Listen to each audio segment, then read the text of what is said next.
আলহামদুলিল্লাহ, আল্লাহ পাক রব্বুল আলামিনের লক্ষ কোটি শুকরিয়া যে আল্লাহ সুবহানাহু ওয়া তাআলা আমাদেরকে পূর্বের ন্যায় আজকে কোরআন এবং হাদিসের আলোচনা করার তৌফিক দান করেছেন। আমি আল্লাহ পাক রব্বুল আলামিন নগণ্য একজন গোলাম মাওলানা মাইদুল ইসলাম আপনাদের খেদমতে সবসময় নিয়োজিত আছি। ইসলামের বিষয়ে যে কোনো বিষয় জানার প্রয়োজন হলে আপনি আমাদের এই কমেন্টে যোগাযোগ করবেন এবং আমাদের ভিডিওগুলো আপনারা বেশি বেশি শেয়ার করে দেবেন যাতে করে অন্য ভাইরা দেখতে পারে। আজকে প্রশ্ন হলো এবং আমাদের আলোচনা পর্ব হলো যে আল্লাহ পাক রব্বুল আলামিন যে আমাদেরকে মুসলিম উম্মাহ হিসেবে জন্ম দিয়েছেন, আল্লাহ পাক রব্বুল আলামিন আমাদেরকে যে দিন দিয়েছেন, ইসলাম দিয়েছেন, এই দিন ইসলাম মতো চলতে গেলে আমাদের সব থেকে কোন জিনিসটার প্রয়োজন বেশি? এই যে প্রশ্নটা সম্মানিত ভিউয়ার্স, আমরা যদি ইসলাম মতো চলতে চাই, আল্লাহ পাক রব্বুল আলামিনের হুকুম মেনে চলতে চাই, তাহলে সর্বপ্রথম যে জিনিসটা আমাদের প্রয়োজন সেটা হলো আমাদের জ্ঞানের দরকার, এলেমের দরকার।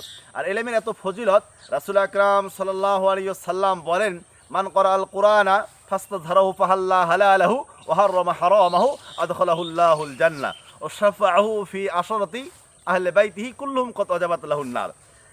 প্রিয় রাসূল আকরাম সাল্লাল্লাহু আলাইহি ওয়াসাল্লাম বলেন, যে ব্যক্তি কোরআন শিক্ষা করবে এবং এই কোরআনের যে হালাল করেছে আল্লাহ পাক রব্বুল আলামিন, এই হালালটাকে সে হালাল মনে করবে, এই কোরআনের হারামকে হারাম মনে করবে, আল্লাহ পাক রব্বুল আলামিন এই ব্যক্তিকে জান্নাতে প্রবেশ করিয়ে দিবেন। সুবহানাল্লাহ। রাসূল আকরাম সাল্লাল্লাহু আলাইহি ওয়াসাল্লাম বলেন, এই ব্যক্তি যে শুধু জান্নাতে যাবে এমন নয়, বরং রাসূল সাল্লাল্লাহু আলাইহি ওয়াসাল্লাম বলেন, শাফাউ ফি আশরাতি মিন আহলি বাইতি কুল্লুম কদ ওয়াজাবাত লাহুন নার।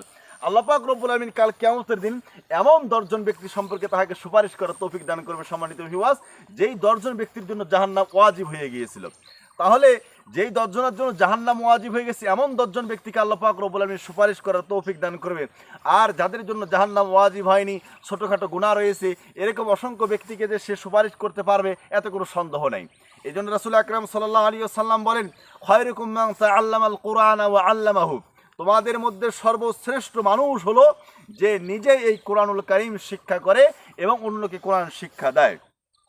সম্মানিত ভিউয়ার্স, এই জন্য আল্লাহ পাক রব্বুল আলামিন মানুষকে যে সৃষ্টি করেছেন, সৃষ্টি করার পর সর্বপ্রথম আমরা ইতিহাস জানি যে আল্লাহ পাক রব্বুল আলামিন আদম আলাইহিস সালাতু ওয়াস সালামকে সে জ্ঞান শিক্ষা দিয়েছেন। আমরা সেই আলোচনাটা সামনে করব ইনশাআল্লাহ বিস্তারিতভাবে। এখন আসতেছি আমরা যে ইলমের ফজিলত। অন্য এক হাদিসে আছে রাসূল আকরাম সাল্লাল্লাহু আলাইহি ওয়াসাল্লাম বলেন, ইন্না হাযাল কুরআনা, নিশ্চয়ই কোরআনটা হলো, মানুষ যখন কোরআন তেলাওয়াত করবে মানুষের যে কুলুপটা রয়েছে, মানুষের যে দিল রয়েছে, এখানে জং ধরে যায়। যেমন লোহার মধ্যে মরিচাকা ধরে যায়, জাং ধরে, যখন এই লোহাটাকে পরিষ্কার করা হয় তখন সেটা পরিষ্কার হয়ে যায়। সেরকম মানুষের মধ্যেও জাং ধরে যায়।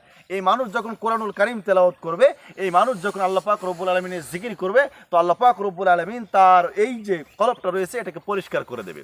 অন্য এক হাদিসে আছে রাসূল আকরাম সাল্লাল্লাহু আলাইহি ওয়াসাল্লাম বলেন, তলাবুল ইলমি ফারিদাতুন আলা কুল্লি মুসলিম, যে প্রত্যেক মুসলমানের উপরে, প্রত্যেক মুসলমান নর এবং নারী, সে পুরুষ হোক অথবা মহিলা হোক, আল্লাহ পাক রব্বুল আলামিন তার উপরে দ্বীনি জ্ঞান অর্জন করাকে ফরজ করে দিয়েছেন।